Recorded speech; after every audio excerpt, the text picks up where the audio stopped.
శ్రేష్టకరమైన మాట రాయబడి ఉంది. ఆదికాండం 26వ అధ్యాయం 25వ వాక్యం. అక్కడ ఒక బలిపీఠము కట్టించి యెహోవా నామమున ప్రార్థన చేసి అక్కడ తన గుడారము వేసెను. అప్పుడు ఇస్సాకు దాసులు ఆబిత్రబిరి అభిమేలెకును అతని స్నేహితుడైన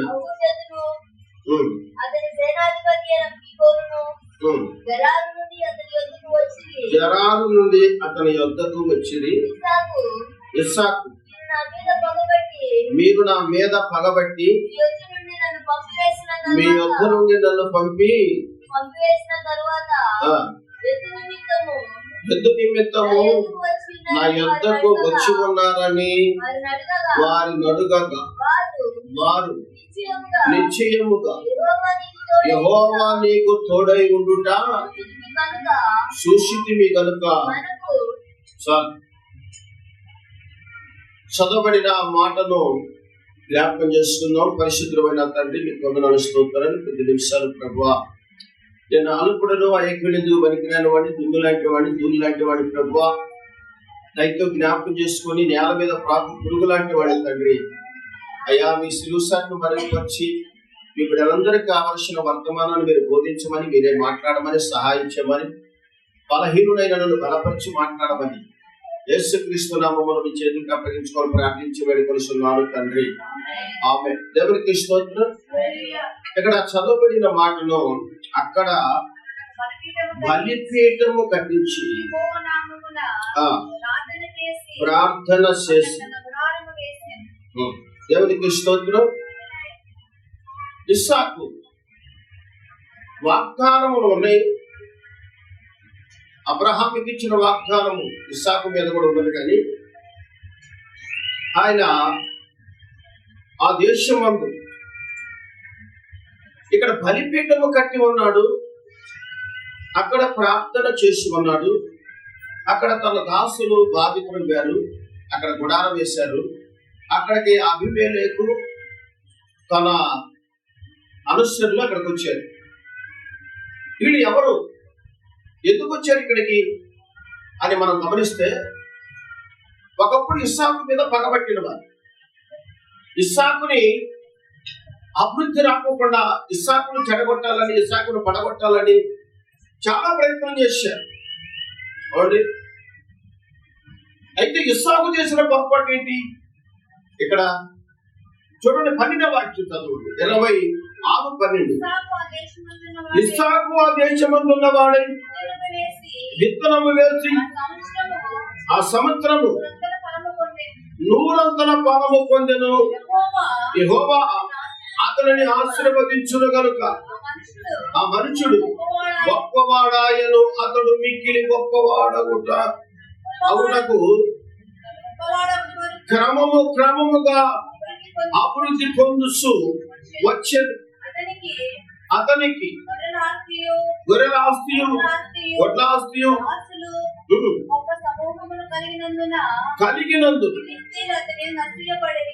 ఫిలిష్తీయులు అతని మీద అసూయపడి, రోజు మనము బ్రతుకుతూ ఉంటే, మన కష్టం మనం చేసుకుని బ్రతుకుతూ ఉంటే మన మీద అసూయపడే వారు అనేకులు ఉన్నారు. కానీ ఈ అసూయ కానివ్వండి, నరదృష్టి కానివ్వండి, లోక సంబంధమైన ఏదైనా సరే ఎలా పోతుంది అంటే, నీ శత్రువులు కూడా నీకు మిత్రులుగా ఎలా మారుస్తారంటే, బలిపీఠము కట్టాలి. ఏం కట్టాలట? బలిపీఠము అంటే నీ శత్రువులు నిన్ను వెంటాడినా, నీ బలహీనతలో నిన్ను ఎంటవాడినా, ఏది నిన్ను పడగొట్టాలని చూసినా మొదటగా నీ దేవుడైన యెహోవాకు నువ్వు ఏం చేయాలట? బలిపీఠము కట్టాలి. అయితే ఈయన ఏం చేశాడు? వాడు అక్కడ నుండి అభిమేలెకు, నీవు మాకంటే బహు బలము గలవాడవు కనుక మా యొద్ద నుండి వెళ్ళిపోమని ఇస్సాకుతో చెప్పగా, ఇస్సాకు అక్కడ నుండి వెళ్ళి గెరారు లోయలో గుడారము వేసెను, అక్కడ నివసించెను. అప్పుడు తన తండ్రి అయిన అబ్రహాము దినములలో త్రవ్విన నీళ్ళ బావులు ఇస్సాకు తిరిగి త్రవ్వించెను. ఏలయనగా అబ్రహాము మృతి నొందిన తరువాత ఫిలిష్తీయులు వాటిని కూల్చివేసిరి. పెట్టిన పేర్లు చొప్పున మరియు ఇస్సాకు దాసులు ఆ లోయలో త్రవ్వగా జలల గల నీళ్లు బావి దొరికెను. అప్పుడు గెరారు కాపరులు ఇస్సాకు కాపరులు జగడమాడి ఈ నీరు మాదేనని చెప్పిన కనుక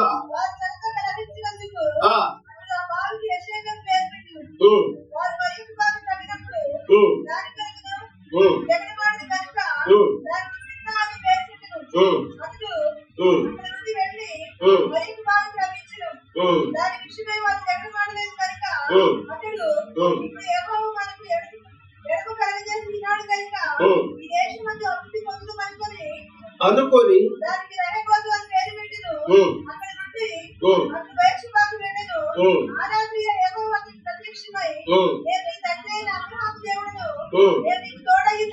నేను నీకు తోడై ఉన్నాను కనుక భయపడకము, నిన్ను ఆశీర్వదించి దేవునికి స్తోత్రం. అప్పుడు అక్కడ ఏం చేశాడట? బలిపీఠము కట్టి ప్రార్థన చేశాడు. ఇదే పని ఎప్పుడు చేయాల్సింది? 12వ వచనంలోనే చేయవలసింది. దేవుడు అక్కడ బలిపీఠం చేశాడు, నూరంతరగా ఫలించాడు. కానీ అక్కడ ఏం కట్టలేదండి బలిపీఠం. అక్కడి నుంచి తరిమి వేశాడు, మరొక స్థలానికి వచ్చాడు. అక్కడ బావు తవ్వాడు. జలలు గల నీళ్ల బావులు అక్కడ తవ్వించినప్పుడు మంచి నీళ్లు పడ్డాయి. అక్కడ కూడా జగడవాడారు. అక్కడి నుంచి మరొక స్థలానికి వెళ్ళాడు, అక్కడ తవ్వించాడు, అక్కడ జగడవాడారు. ఏమండి, 4వ స్థలములో ఆయన దేవునికి బలిపీఠము కట్టి ప్రార్థన చేయగా ఆ స్థలములోకి ఎవరైతే తనను తరిమి వేశారో, అంటే ఎవరైతే ఆయనను లోను వేశారో వాళ్ళందరూ కూడా ఆయన దగ్గరికి వచ్చినట్టుగా మనం చూస్తున్నాం. వచ్చేయమంటున్నారు, నిశ్చయముగా నీకు యెహోవా తోడై ఉండుట మేము చూసితిమి కనుక. అందుకని ఇర్మియా గ్రంథము 1వ అధ్యాయం 19వ వాక్యంలో మనం చూసినట్టయితే ప్రియులారా చూడండి. ఇర్మియా గ్రంథము 1వ అధ్యాయం 19వ వాక్యం, వారు నీతో యుద్ధము చేతులు గాని నేను నీకు తోడై ఉన్నందున వారు నీ పైన విజయము పొందజాలరు. దేవునికి స్తోత్రం. వాళ్ళు నీ మీద యుద్ధానికి వస్తారు. కానీ ఇక్కడ అంటున్న మాట ఏంటంటే, వారు నీతో యుద్ధము చేతులు గాని నిన్ను విడిపించుటకు నేను నీకు తోడై ఉన్నందున వారు నీ పైని విజయము పొందజాలరు. దేవుని నమ్మిన తర్వాత మనం ఆశామాసిగా లోక సంబంధమైన పరిస్థితులు ఉంటే ఒకవేళ నువ్వు సిగ్గుపడతావేమో, బాధపడతావేమో, తలదించుకునే పరిస్థితి నీకు వచ్చిందేమో. కానీ దేవుని నమ్మిన తర్వాత నీవు నీ హృదయములో బలిపీఠము కట్టుకుంటే, బలిపీఠం అంటే ఏంటి చెప్పండి? దేవుని వాక్యముని హృదయములో దాచుకొని ప్రతి చిన్న విషయానికి పెద్ద విషయానికి ప్రార్థనా పూర్వకంగా నువ్వు బయలుదేరినప్పుడు నీ భయములన్నిటి నుండి విడిపించగలిగిన సమర్థుడు మన దేవుడైన హల్లెలూయా. కనుకనే ప్రార్థన లేకుండా నేను నమ్ముకున్నాను అని నీ ఇష్టానుసారంగా పోతే ఏదో నువ్వు తలదించుకోవాల్సి వచ్చింది. ఎందుకంటే అడుగుడి మీకు ఇవ్వబడును అన్నట్టు, తట్టుడి మీకు తెరవబడును. కాబట్టి అడిగిన ప్రతి వానికి కూడా ఇవ్వబడును. అడగకపోకుండా ఈ దినాలలో చూసినట్టయితే మందిరానికి వచ్చి బైబుల్ పట్టుకొని మందిరానికి వచ్చి ఆదివారాలు వచ్చేసి ఆదివారం క్రైస్తవుల గారికి పోయి ఇక మధ్యలో ఏ ప్రార్థన ఉండదు, ఒక ఉపవాస ప్రార్థన ఉండదు, కాబట్టి ఒక శుక్రవారం ప్రార్థన ఉండదు, ఒక బుధవారం ప్రార్థన ఉండదు, ఏది ఉండదు, దేంట్లో పాల్పొంపులు ఉండదు. మరి ఎలా నీవు దేవుని సన్నిధిలో నీ శత్రువులు జయిస్తావు? ఎప్పుడు జయించగలుగుతావు అంటే వారు నీ మీద యుద్ధం చేయగలరు, కానీ వారు ఎంత మాత్రము జయించకోకుండా నీ మీద విజయం సాధించుకోకుండా ఉందురు. ఎందుకో తెలుసా? నేను నీకు తోడై ఉన్నాను. స్తోత్రం చెప్పండి. ఇస్సాకు ప్రార్థన చేయనంత కాలం అభివృద్ధి అయితే వచ్చింది, కానీ ఆపుదల అయితే లేదు. చాలా నష్టపోయాడు. 3 స్థలాలలో నష్టపోయాడు. 4వ స్థలంలో బలిపీఠం కట్టి ప్రార్థన చేశాడు కనుక అక్కడ జయమును పొందుకున్నాడు. తన శత్రువులు వచ్చి అంటున్నారు, ఏమంటున్నారు? వారు నిశ్చయముగా యెహోవా నీకు తోడై ఉండుట చూసితిమి గనుక, అనగా మధ్య ప్రమాణము ఉండవలెననియు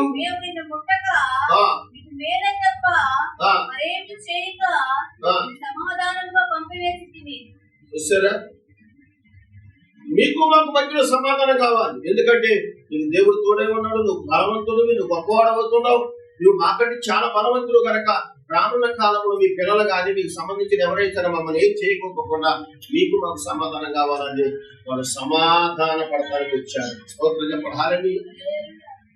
నీ శత్రువులు నీ మీదకి వచ్చినప్పుడు వారి విజయాన్ని పొందకోకుండా ఉండాలంటే నువ్వేం కట్టాలి?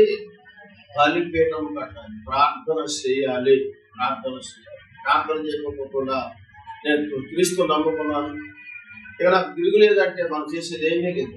ఎందుకంటే గాలిలో దీపం పెట్టి దేవుడు నువ్వు ఉన్నావంటే కలవదు. కానీ ఆ గాలిలో దీపం పెట్టిన నీవు దేవుడి సన్నిధిలో ప్రార్థన చేస్తే ఆయన కాపుదలు ఇస్తాడు. ఇప్పుడు పరిశుద్ధ గ్రంథంలో ఒక మాటను మనం జ్ఞాపకం చేసుకున్నాము. ప్రకటన గ్రంథము 2వ అధ్యాయము 7వ మాట.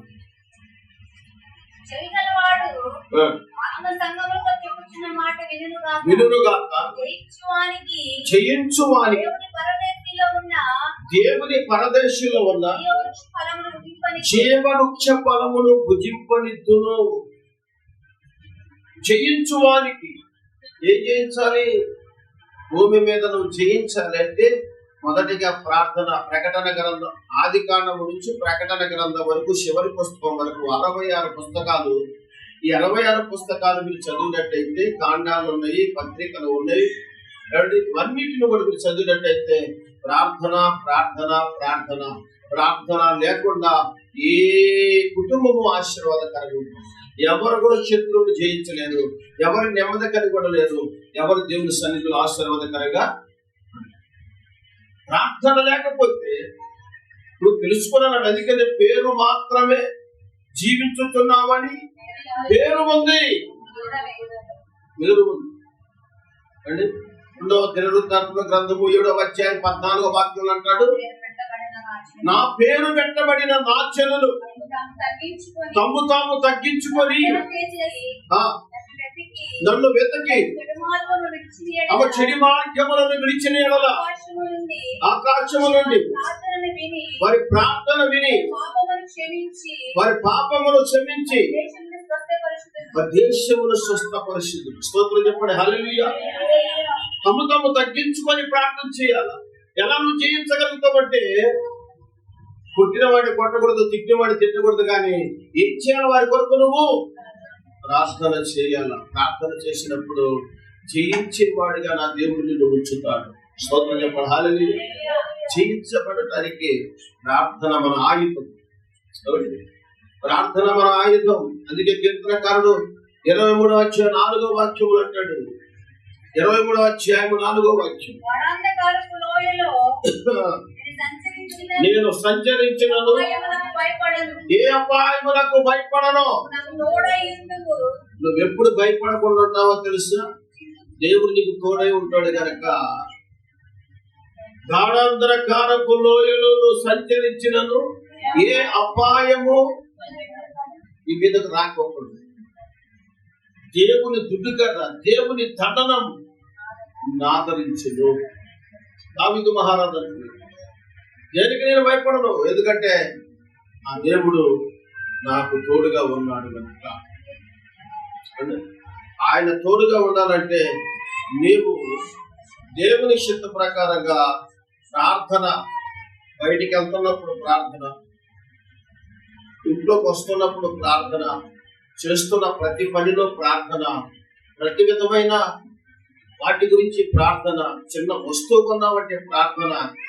ఈ రీతిగా ఎప్పుడైతే నువ్వు కృతజ్ఞత కలిగి ప్రార్థన చేస్తుంటావో దేవుని కార్యాలు నువ్వు చూడగలుగుతావు. స్తోత్రం చెప్పండి.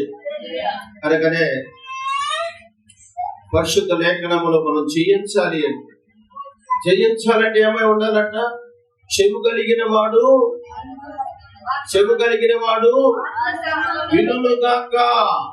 సామెతల గ్రంథము మొదటి సమూయేలు గ్రంథం 17వ అధ్యాయము 43వ వాక్యం. మొదటి సమూయేలు గ్రంథము 17వ అధ్యాయము 43వ వాక్యం.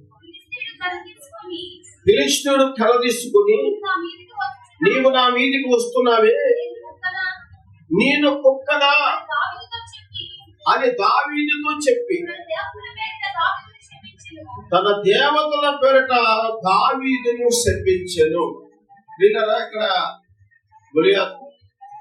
40 రోజులు ఇశ్రాయేలు ప్రజలను ఉరికించిన వాడు దావీదు చిన్న రాయి తీసుకొని, ఒక కర్ర తీసుకొని, ఆ గొర్రెల కాస్తున్న కర్ర తీసుకొని గొర్రెత దగ్గరికి వస్తున్నాడు. ఏ ఆయుధాలు లేవు. 40 రోజులు ఇశ్రాయేలు అందరూ ఉరికారు. నువ్వేంట్రా అంటే, కర్ర తీసుకొని వస్తావు, నీ కంటికి నేను కుక్కలా కనపడుతున్నానా అని చెప్పి తన దేవతల పేరట దావీదుని శపించాడు. దావీదు ఏమంటున్నాడు తెలుసు? చదువు ఆ మాటని. నీవు కత్తియు వీటియు బల్యమును ధరించుకుని నా మీదికి వచ్చుచున్నావు. అయితే నీవు తిరస్కరించిన ఇశ్రాయేలీయుల సైన్యములకు అధిపతియగు యెహోవా పేరట నేను నీ మీదికి వచ్చుచున్నాను. స్తోత్రం చెప్పండి. హల్లెలూయా. ఎవరి పేరట వస్తున్నాడంట? ఏ ఆయుధం లేదు, ఏ కత్తి లేదు, ఏ భంగము లేదు. కానీ ఒక చిన్న రాయి తీసుకొని వచ్చి అది గుడిసెల్లో పెట్టి కొడితే 40 రోజులు ఇశ్రాయేలు ప్రజలు గడగడగా ఉనికించిన వాడు ఒక చిన్న రాయితో పడిపోయాడు. కారణం తెలుసా?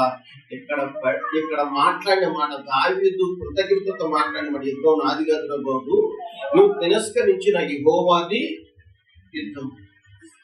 రాజులు మనకెవ్వరు లేరు, శూరులు మనకెవ్వరు లేరు, రాజులు మనకెవ్వరు లేరు, శూరులు మనకెవ్వరు లేరు, సైన్యమునకు అధిపతి అయిన యెహోవా మనకన్నా, సైన్యమునకు అధిపతి అయిన యెహోవా మనకన్నా.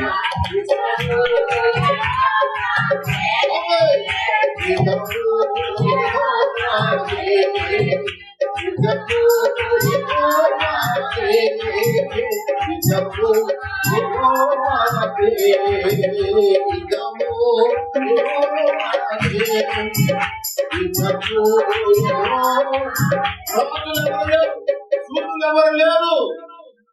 దేవుడు నీ పక్షమున పడ్డగా మనకి విరోధి ఎవడండి మనకి విరోధి? దేవుడు నీ పక్షమున ఉండాలంటే నీవు నీ హృదయమున బలిపీఠము కట్టుకోవాలి. ప్రార్థననే బలిపీఠం. నేను ఒకే సబ్జెక్ట్ మీకు చెప్తున్నా ఈరోజు. ప్రార్థన అనే బలిపీఠము నీలో ఉంటే రాత్రి 12 దాటిన తర్వాత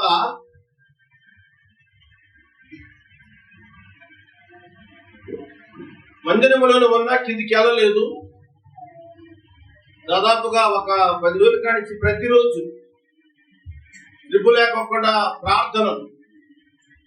నిన్న కూడా మరి మర్లపడెళ్ళి ప్రార్థన ఒక 3 గంటల చెప్పి అక్కడ ప్రార్థనలు గట్టుకొచ్చి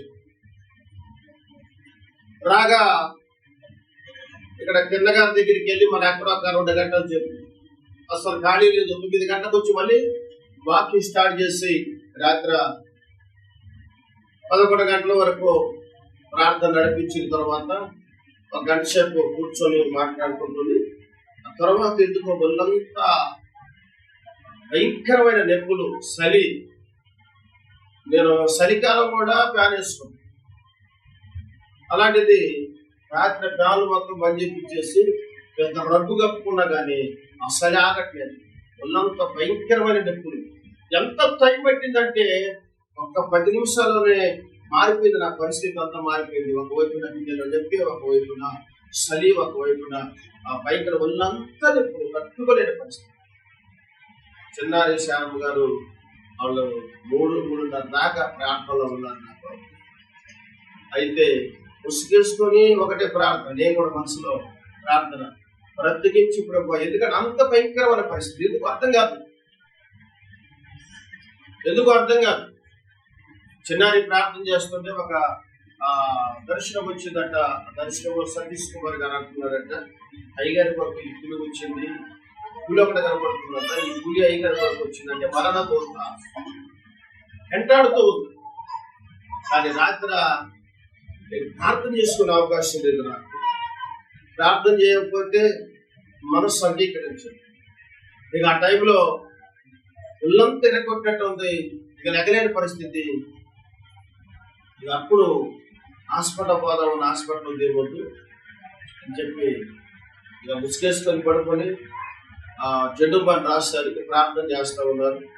నేను కూడా అలాగే పడుకొని మునుగుతూ ప్రార్థన చేసుకుంటా ఉన్నప్పుడు దేవుడు కొంతసేపటికి విడుదల కలగజేసి చలి తట్టుకోలేక నేను రగ్గు కప్పుకున్నా కానీ సరిపోవట్లేదు. ఆ చలి భయంకరమైన చలి. 1 గంట తర్వాత చెమట్లో పోసుకొచ్చి త్వరగా ఫ్యాన్ లేండి అని చెప్పానంటే లేచి ఫ్యాన్ వేసాను.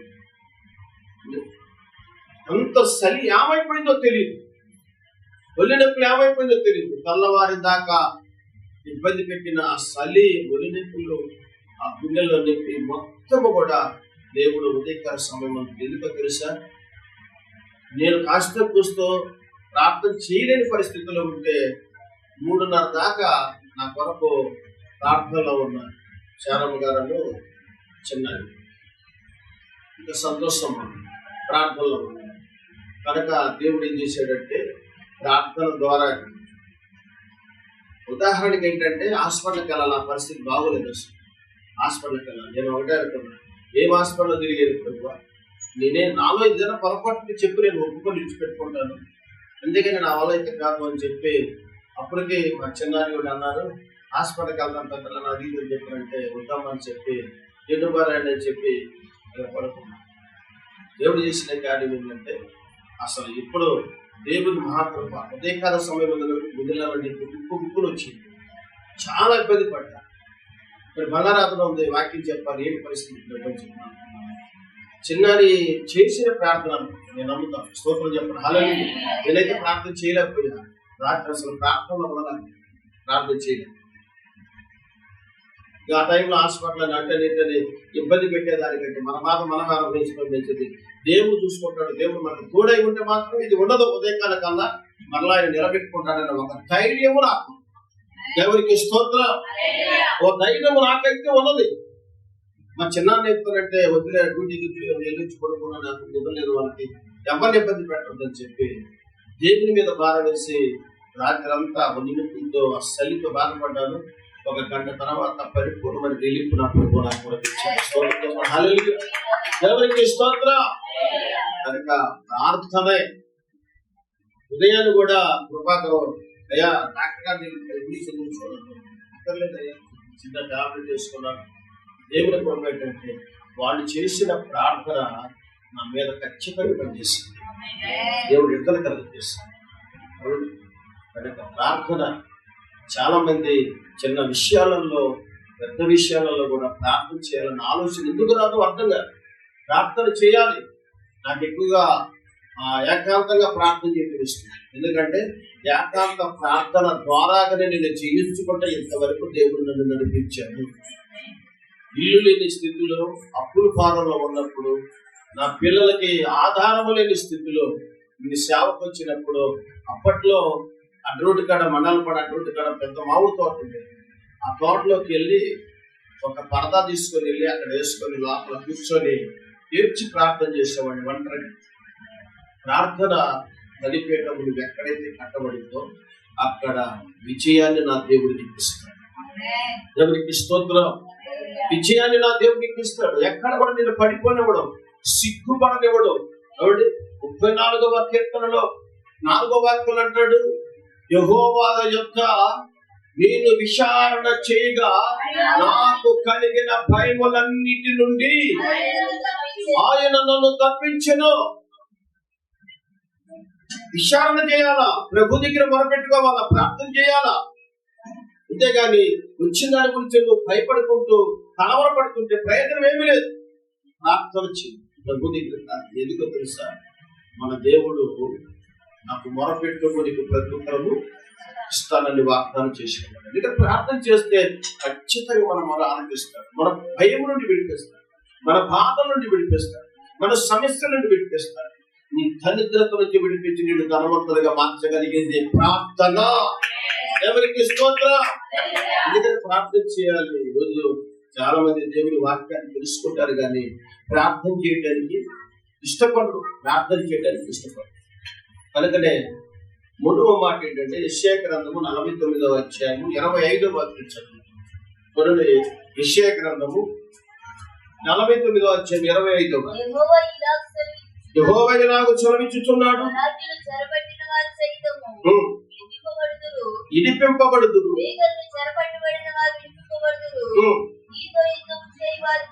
నీతో యుద్ధము చేయువారు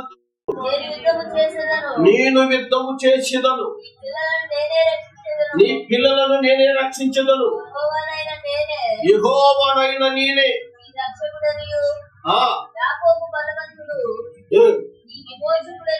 నీ విమోచకుడనియు నిన్ను బాధపరచు వారికి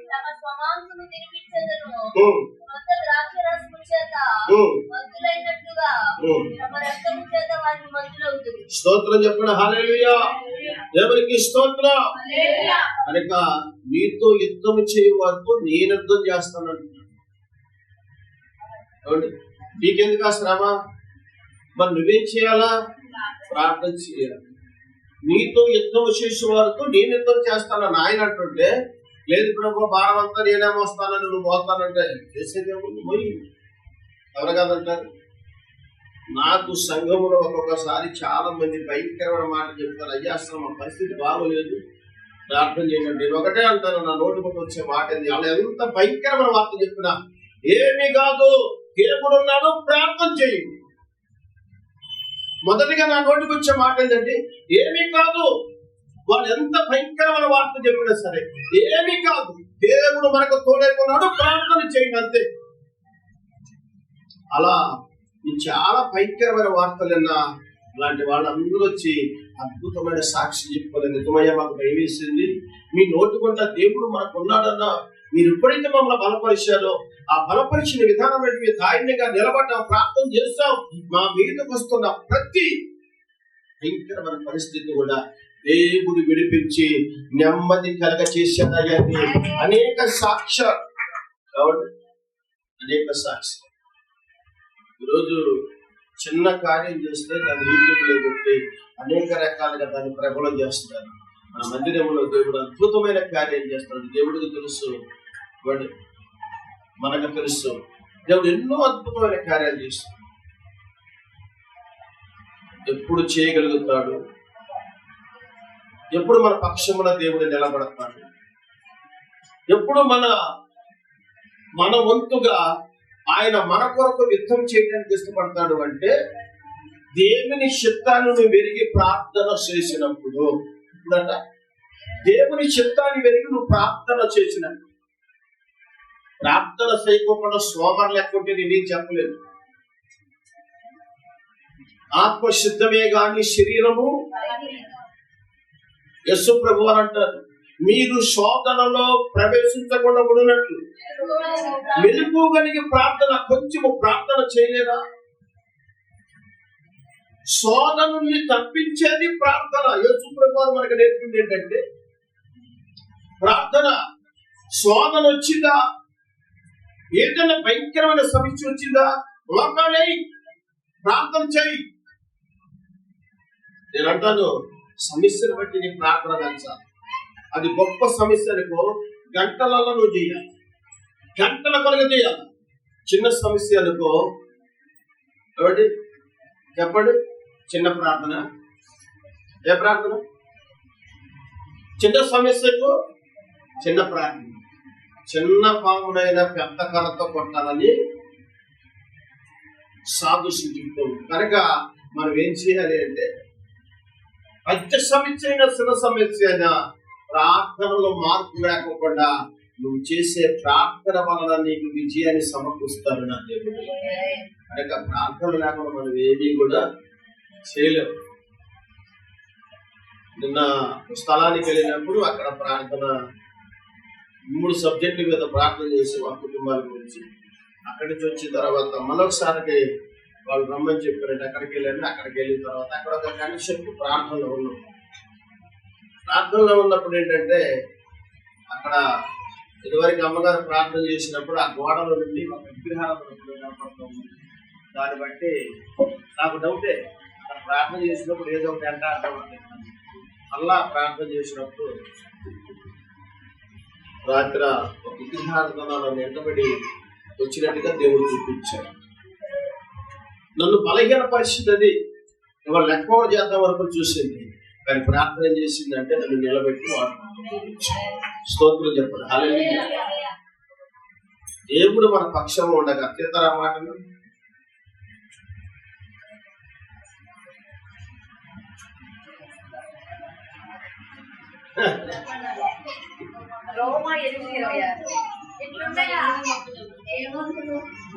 బాగా పనిచేస్తుంది. రోమిలికి రాసిన పత్రిక 8వ అధ్యాయము 31. ఏమందుము? దేవుడు మన పక్షము ఉండగా మనకు విరోధి ఎవడు? ఎంత గొప్ప చరిత్రమైన సరే దేవుడు నీ పక్షం ఉండగా వాడు ఎక్కడ నిలబడతాడు? నాకు ఒక మాట చెప్పు. విశ్వాసంతో ఉన్నవారు దేవుడు స్తోత్రం చెప్పండి. దేవుడు నీ పక్షాన ఉన్నాడు. ఎంత గొర్యాత అయితే ఏంటి, ఎంత భయంకరమైన సింహం లాంటి వాడు అయితే ఏంటి, ఎవరైతే ఆయన ముందు నిలబడతాడు? అసలు నీ తరపున ఉన్నవాడు ఎవరు? లోకములో ఉన్నవాడి కంటే నీ తరపున ఉన్నవాడు అధికమైన సంపన్నుడు. అధికమైన ఫలము కలిగిన వాడు. అందుకని నీవు ఎప్పుడు కూడా దేవుడు నాకు తోడై ఉన్నాడా లేదా, ఇది పరిశీలన చేసుకో.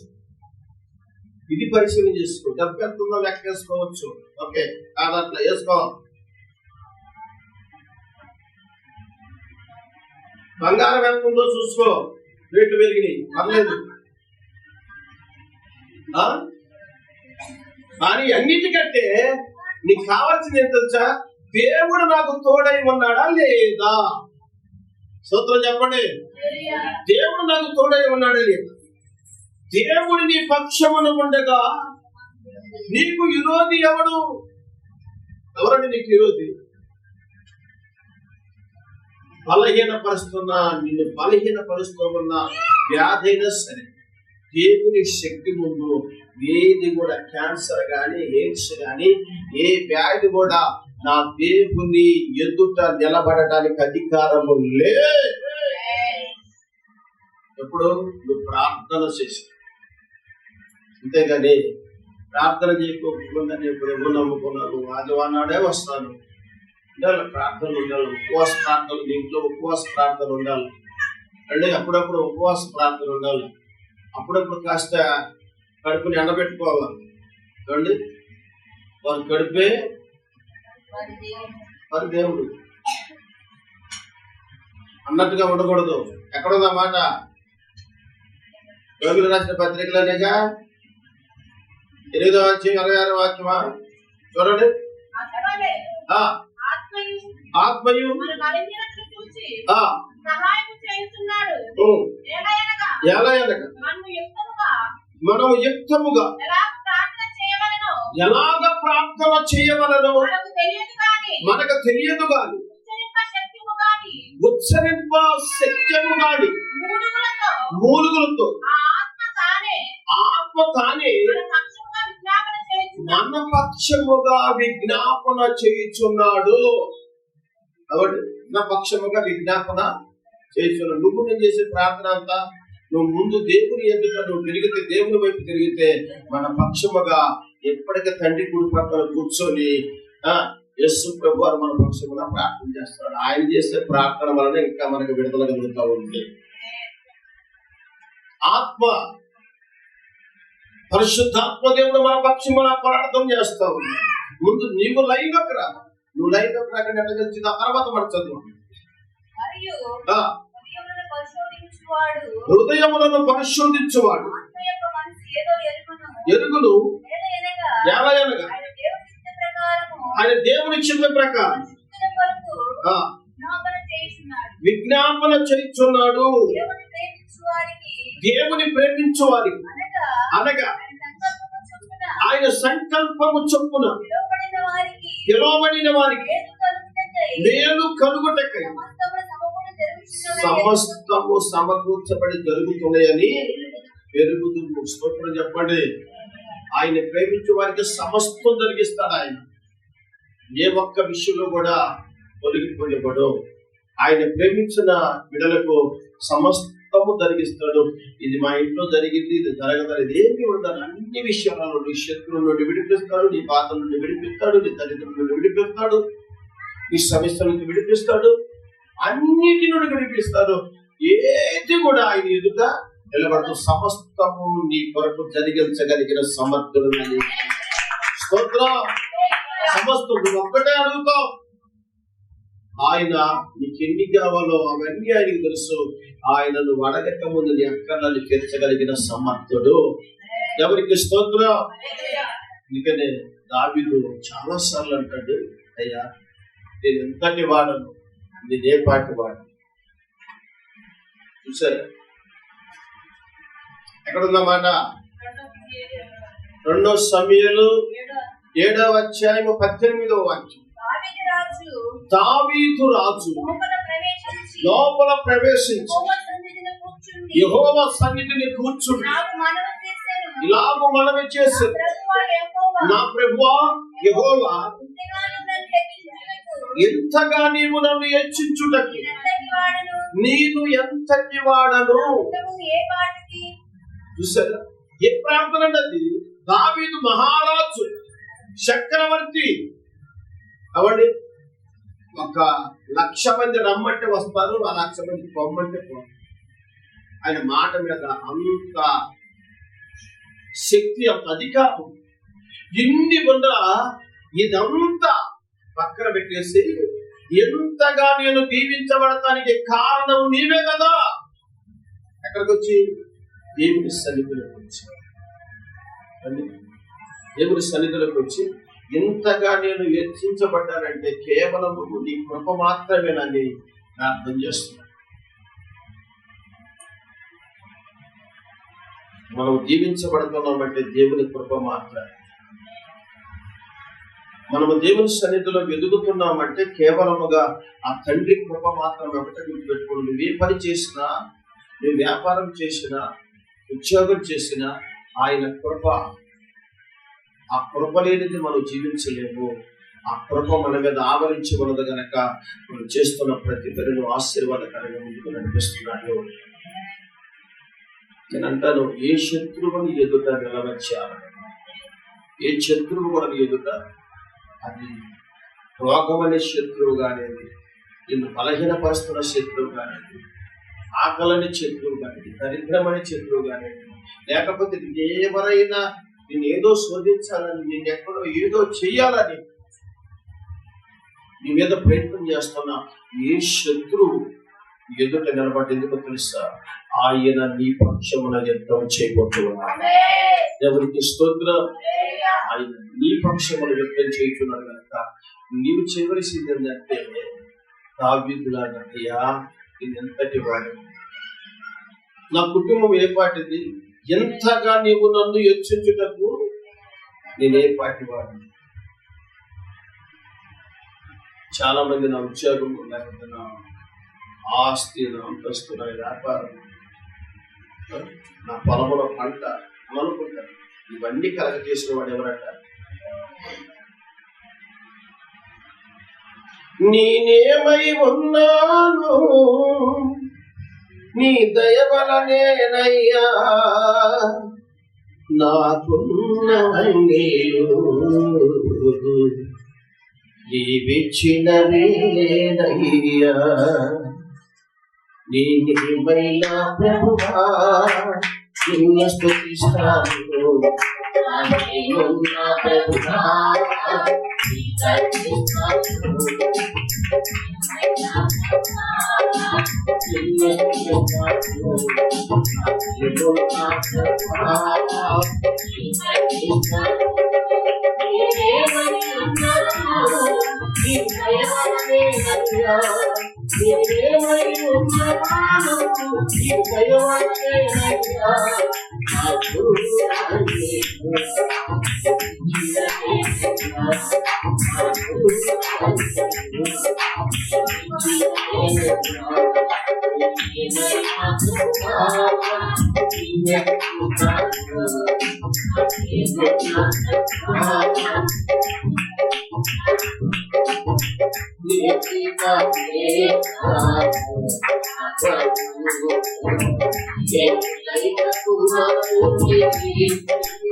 దావీదు చేస్తున్న ప్రార్థన, నేను ఎంతగా హెచ్చించబడి ఉన్నానంటే, నా కుటుంబం ఏ పాటిది, నేను ఎంతటి వాడిని, అసలు నేను ఎంతగా దీవించబడి ఉన్నానంటే కేవలముగా నీ కృప నాయన. స్తోత్రం చెప్పండి. ఈ స్థలములోనకైనా నాకు ఎప్పుడైనా నా గతాన్ని నేను గుర్తు తెచ్చుకుంటా, నేను వెంటనే కన్నీళ్ళు పెట్టుకుని నేను వెంటనే ప్రభు దగ్గర ప్రార్థన చేసేది ఏంటో తెలుసా? అయ్యా, నేను ఒకప్పుడు నా స్థితి ఏమిటి,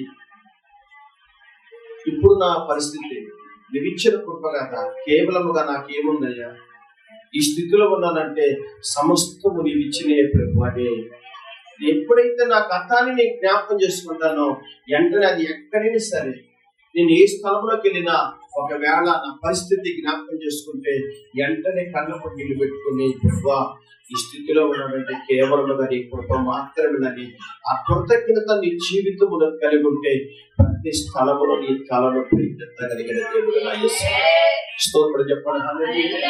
ప్రతి స్థలంలో కూడా నీ తలను పైకెత్తుతాడు. ఎప్పుడు కూడా నీ గతాన్ని మరవకూడదు. ఒకటి ప్రార్థన అయితే, రెండోది కృతజ్ఞత. ఒకటి ప్రార్థన అయితే, రెండోది ఏంటి చెప్పండి? కృతజ్ఞత.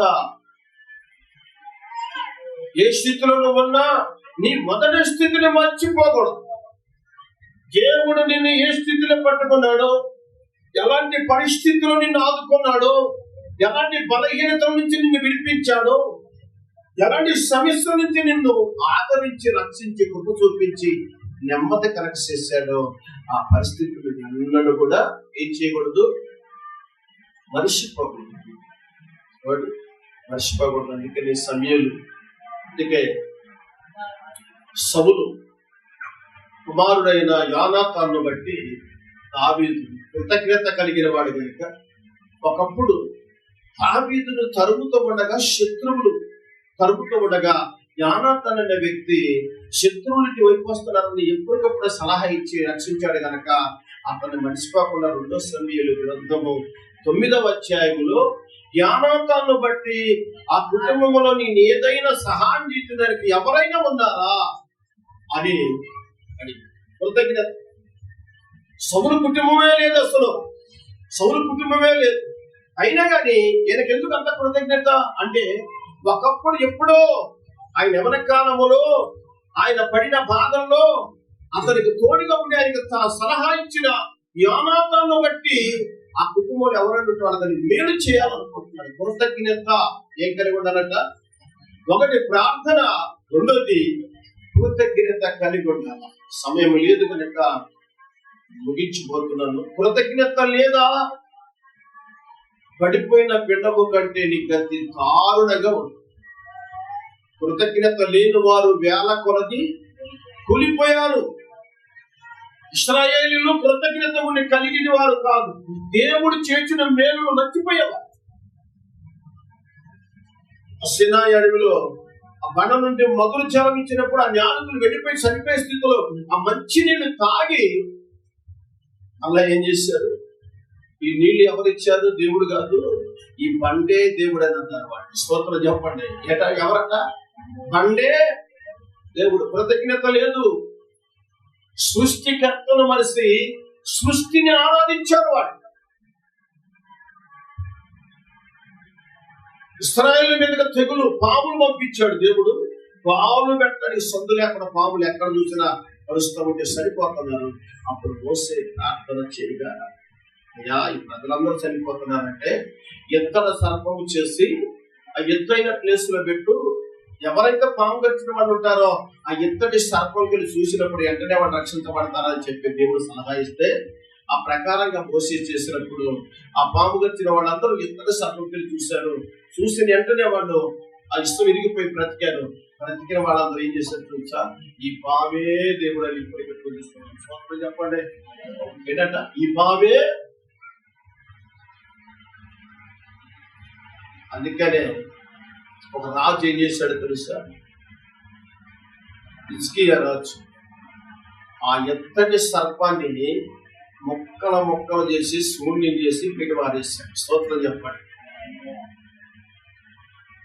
ఇది కాదు మిమ్మల్ని రక్షించింది, దేవుడి మాట ఈ రీతిగా మిమ్మల్ని రక్షించిందని చెప్పడానికి అతను దాన్ని నామరూపం లేకుండా చేసేసాడు. కనుక మనలో లోక సంబంధమైంది ఏది ఉండకుండా దేవుని చిత్తము ఏదైతే ఉన్నదో, ఎలా నువ్వు రక్షించబడ్డావో, ఎలా పోషించబడుతున్నావో, ఎలా ముందుకు కొనసాగుతున్నావో కృతజ్ఞత కలిగిన ప్రతి విషయంలో కృతజ్ఞత కలిగిన ప్రార్థన చేయాలి.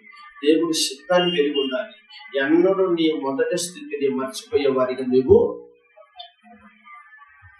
గతాన్ని జ్ఞాపకం చేసుకోవాలి. అప్పుడప్పుడు జ్ఞాపకం చేసుకోవాలి. రాజు అడిగికి వెళ్ళాడట. అడిగికి వెళ్ళినప్పుడు ఒక పులి తరుముతూ వస్తూ ఉంది. అప్పుడు ఆ రాజు ఏం చేయాలో అర్థం కాలేదు. ఒక కట్టెలు కొట్టుతున్న ఒక వ్యక్తి అడవిలో ఉన్నాడు. ఆ పులిని ఎదిరించి ఆ పులిని తరిమేసి రాజును రక్షించాడు. రాజు అన్నాడు, ఈ రోజు నువ్వు లేకపోతే నేను చనిపోయేవాడినయ్యా, కనుక నువ్వు నాతో పాటికి రావాలా అన్నాడు. ఈ కట్టెలు కొట్టి ఆ అమ్మి వేసి బ్రతికే వ్యక్తిని తీసుకొని పోయి రాజుగారు తనకు కలిగి ఉన్న ఆ ధనము మీద ఒక అధికారిగా అతను ఏర్పాటు చేశాడు. ఒక గుమస్తాగా ఏర్పాటు చేశాడు. ఆ రాజుగారికి పనులు వస్తుంటాయి కదా, శిస్తులు కడుకుంటారు కదా, ఇవన్నీ కూడా వాడు తీసుకొచ్చి ఎవరికి ఇవ్వాలి? ఈ వ్యక్తికి అంత మంచి ఉద్యోగం ఇచ్చాడు, ఈ ధనం అంతటి మీద నీవేనయ్యా. అప్పుడు ఆయన ఏం చేశాడంటే,